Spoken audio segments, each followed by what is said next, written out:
faz malcriação pra mim? Eu não quero ir pra casa. Você é o quê?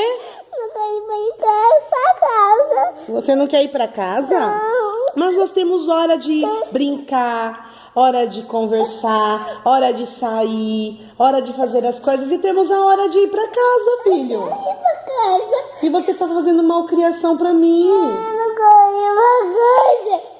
Eu não quero. Você quer fazer o quê, então? Conta pra mim. Eu te amo. Mas como é que você me ama e você fica respondendo a mamãe, fazendo malcriação pra mamãe? Tony, eu te amo. Eu te amo. Então você não vai fazer mais malcriação pra mamãe? Não vai fazer mais? Você vai ser bonzinho? Vai obedecer a mamãe? Vai? Então me dá um abraço. Pronto. Eu também te amo, tá? Não precisa chorar mais. Se acalma, tá tudo bem. Dá um abraço na mamãe. Isso, já passou, tá bom?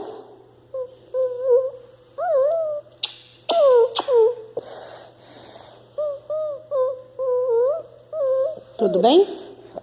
Acalmou? Tá tudo bem? Dá um beijo na mamãe.